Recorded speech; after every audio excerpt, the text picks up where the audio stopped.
What's up, aristocratic family? Just wanted to come here and talk about a little devotional and a teaching about fellowship and communion. So as you walk every day in your life, it's a constant battle of having that communion with Jesus Christ and that fellowship with surrounding yourself with the right people.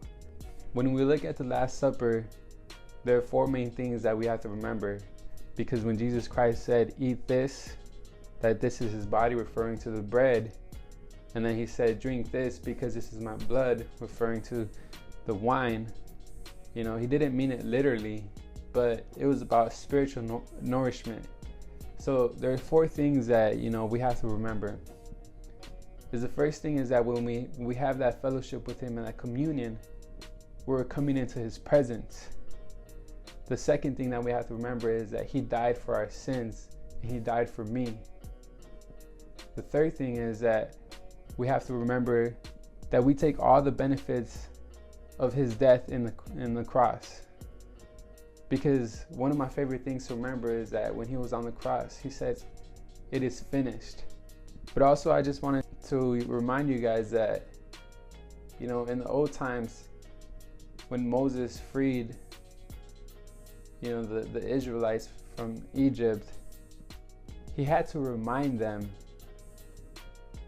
of who God is and of the scriptures. And they picked up off of the tradition. And then even throughout history, they forgot about the tradition and they forgot who God is. And even if we go to the New Testament, Paul reminds Timothy to read scriptures out loud. So what I want to do is to challenge each and every one of us. When you guys go and, kick it with your friends or whoever it may be, that you guys get together and remember those four things that I had talked about previously.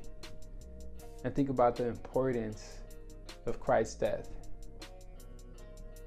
Because if we go back into the Genesis, God created Adam and Eve for himself. That way he could have fellowship with them. But then that new covenant and that new pact that Jesus Christ did is allowing us to go back and reaching his presence and being in the midst of his presence.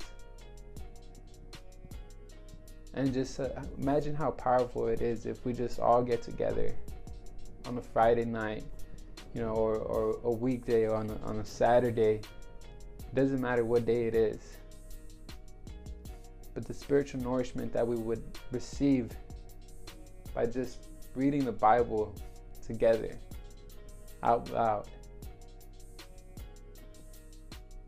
Just imagine how beautiful that is. And if you continuously do it, not just one time and then reflect on it, "Oh my gosh, remember how we used to do this back then?" But keep doing it now.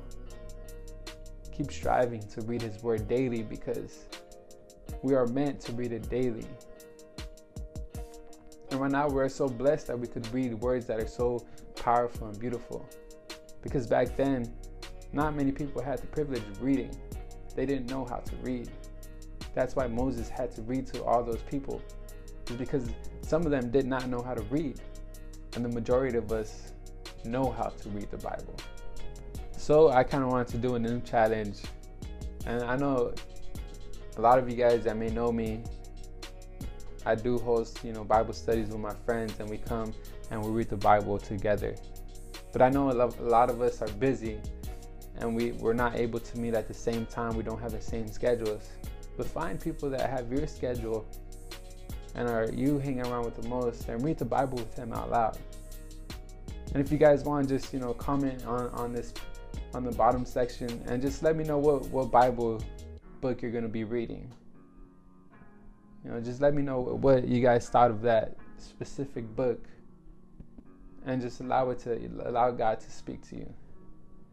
All right, you guys, until next time.